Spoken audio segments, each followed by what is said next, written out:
Sir तो यहाँ लेते हैं अपन Huygens principle of secondary wavelets, ठीक है।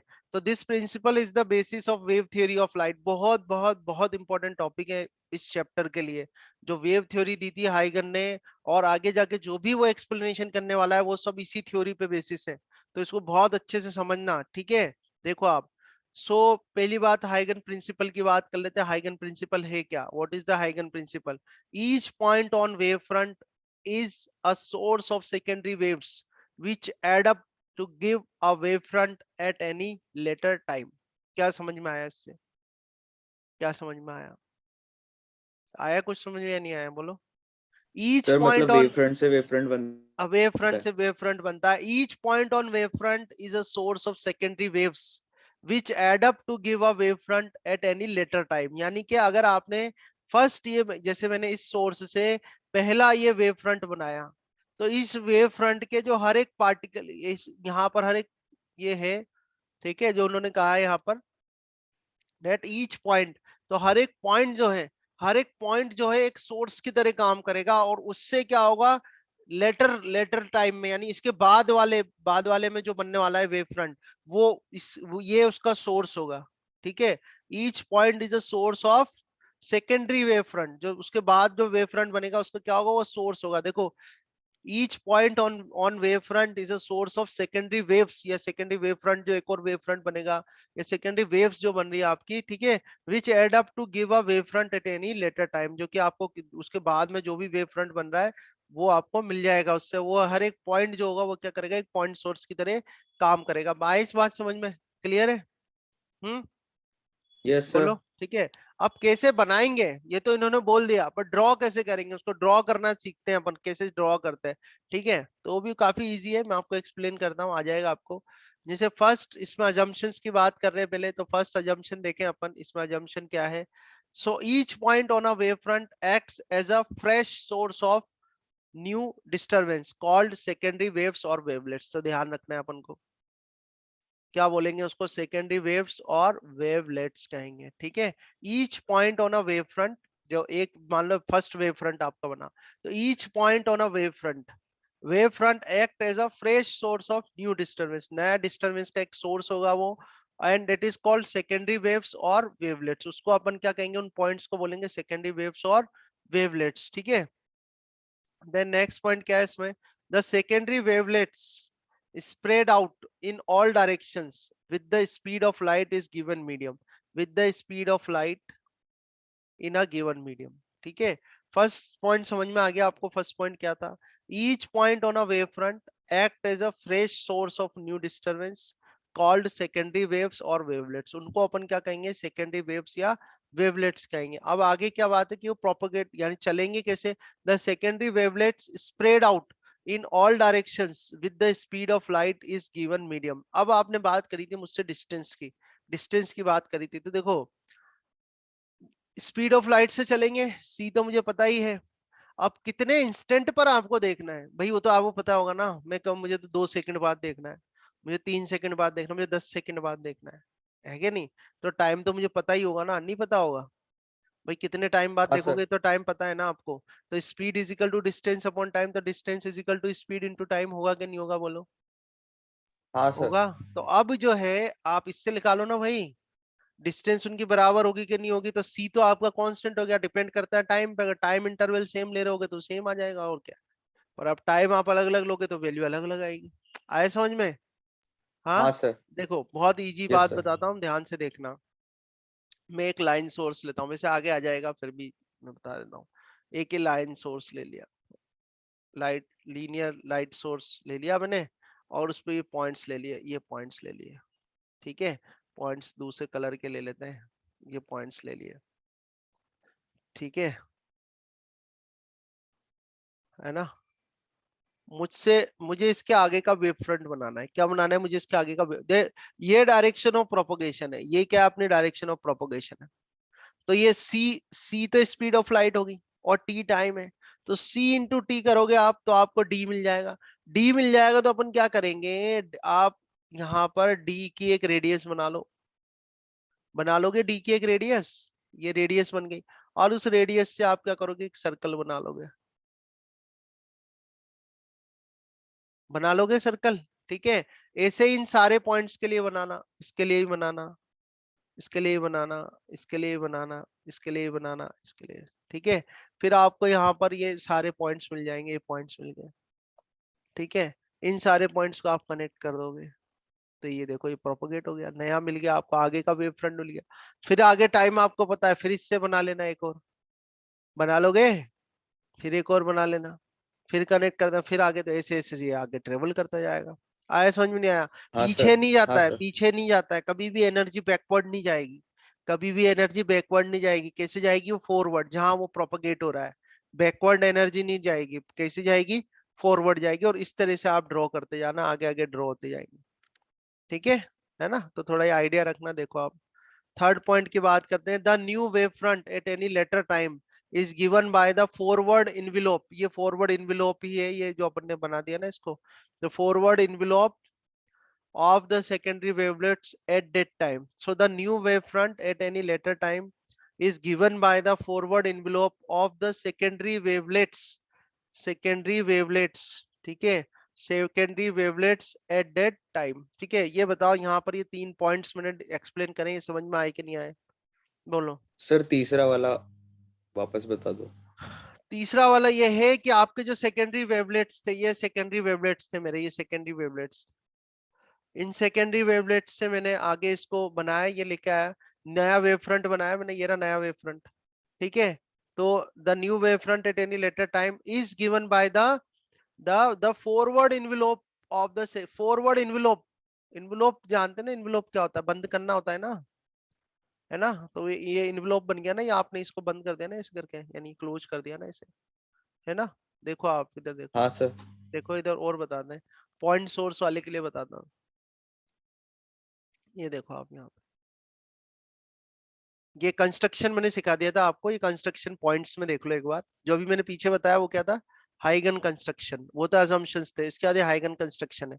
तो हाइगन कंस्ट्रक्शन क्या है? It is a geometrical method of locating the new position and shape of a wave front at any instant from its non position and shape at any other instant. एक बार और repeat करता हूँ, slowly repeat करता हूँ, ध्यान से सुनना।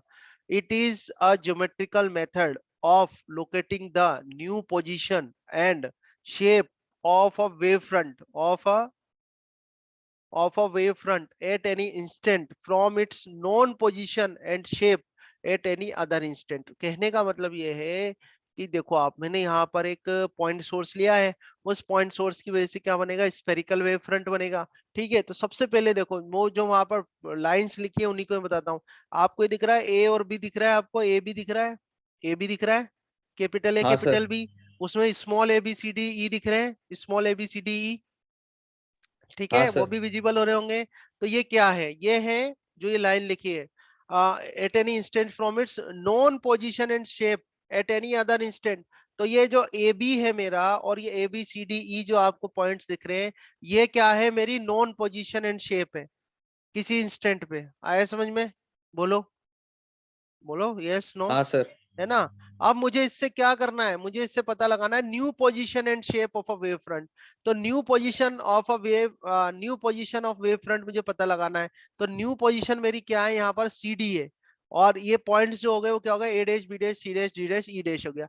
तो मुझे हाइगन कंस्ट्रक्शन क्या करेगा?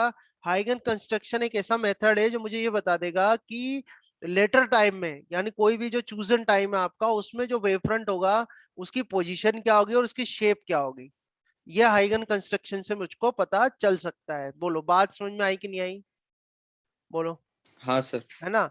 तो मेरे पास अभी क्या है? ये है, ये वेव फ्रंट है किसी टाइम पर, ए बी वाला वेव फ्रंट है, और उसमें जो पॉइंट्स है वो क्या है? ए बी सी डी ई है, ठीक है। तो ये मेरे सेकेंडरी वेवलेट्स की तरह काम करेंगे, है ना? तो मैं क्या करूंगा, सी तो इनकी स्पीड है, और टी कोई टाइम ले लेता हूं जिस इंस्टेंट पे मुझे पता करना है।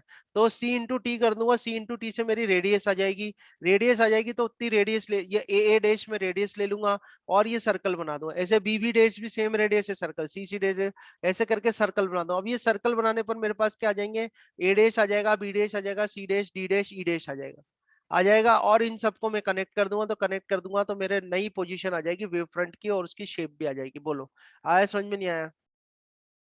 क्लियर है बात? सर ये हाँ प्राइमरी बोलो। वेव फ्रंट क्या होगा फिर, अगर सेकेंडरी वेवलेट ये है तो? A B. देखो इसमें देखो जो डेफिनेशन दी गई है ना, डेफिनेशन समझो आप, डेफिनेशन क्या कह रहे हैं वो। सेकेंडरी इसलिए बोल रहे हैं वो क्योंकि जो सेकेंडरी वेवलेट प्रोड्यूस कर रहे हो ना आप उससे, भाई कोई फर्स्ट प्राइमरी होगा उससे तो ये वेवलेट बन गया। अब इस वेवलेट पे जो पॉइंट्स है, जो फर्स्ट वेवलेट है मेरी, ये जो फर्स्ट वेव फ्रंट है मेरा A B, first wave front पर जो ये पार्टिकल्स है, ये मेरी सेकेंडरी वेवलेट को प्रोड्यूस कर रहे नहीं कर रहे? तो ये सेकेंडरी सॉरी वेव फ्रंट को प्रोड्यूस कर रहे हैं ना, तो ये जो सेकेंडरी वेव फ्रंट है इनका सोर्स कौन हुआ? इनके सोर्स तो यही हुए ना भाई, पहले तो पॉइंट सोर्स था पीछे, इनके हाँ पीछे सर। यहाँ पर तो पॉइंट सोर्स था। इस पॉइंट सोर्स ने मान लो पहला वेव फ्रंट बना दिया होगा, ये वेव फ्रंट बन गया मेरा। तो इस वेव फ्रंट के लिए जो फर्स्ट वाला मेरा वेव फ्रंट है, उस वेव फ्रंट के लिए तो मेरा सोर्स तो ये पॉइंट सोर्स हो गया ना एस। हाँ बात समझ सर। रहे हो? अब जो मेरा ये वेव फ्रंट बन रहा है, सेकेंडरी वेव फ्रंट बन रहा है, सेकेंडरी वेव फ्रंट के लिए तो सोर्स मेरे सेकेंडरी सोर्स, ये प्राइमरी सोर्स था ना मेरा एस, तो अब ये सब तो सेकेंडरी सोर्स हो गए ना इनके लिए। Yes sir. आई बात समझ में? तो इस तरह से है, ठीक है? आया नहीं आई बात? क्लियर है ना? हाँ सर, आ गया। है ना? तो इस तरह तो ये सेकेंडरी वेव फ्रंट बन गया मेरा। तो आगे एक बार कंस्ट्रक्शन की लाइंस देख लेते हैं हम, कि द कंसिडर अ स्फेरिकल और अ प्लेन वेव फ्रंट। हमने तो स्फेरिकल ले रखा है। कंसिडर अ स्फेरिकल और plane wave front moving towards right, तो राइट साइड जा रहे हैं।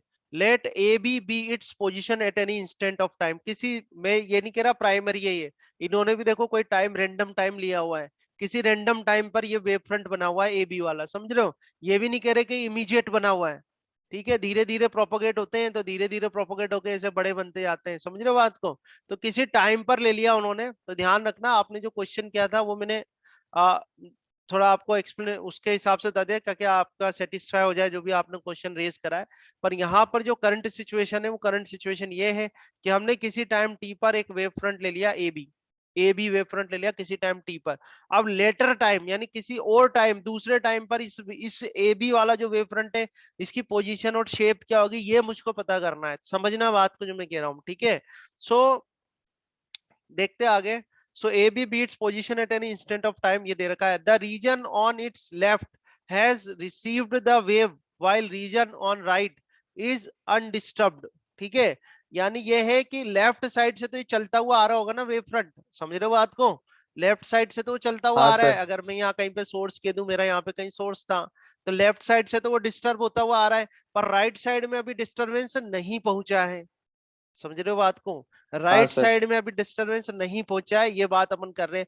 तो आगे देखते हैं अपन इसमें, है ना? वैसे स्टेप्स उन्हें बता रखिए, पर नोट्स से एक बार मैं वन बाय वन एक्सप्लेन कर देता हूँ। देखो, सो ईच पॉइंट, इसकी बात करो, each point on A B becomes a source of secondary disturbance, ठीक है? आपको बात समझ में आ रही होगी। ए बी पर जो भी पॉइंट है, वो सारे के सारे सेकेंडरी डिस्टरबेंस, यानी राइट साइड में जो डिस्टरबेंस होगा, उसके लिए एक तरह से क्या करेंगे, सोर्स का काम करेंगे। किसका काम करेंगे? सोर्स का, ठीक है?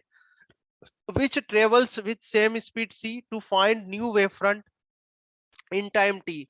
We draw spheres of radius ct from each point on ab। ये बात समझ में आई नहीं आई? सेकंड पॉइंट आया नहीं आया? सेकंड पॉइंट आया। हर एक पॉइंट जो होगा एक सेकेंडरी सोर्स की तरह काम करेगा। आगे वाला डिस्टरबेंस अपन को निकालना है, सारे के सारे सी स्पीड से ही चलेंगे।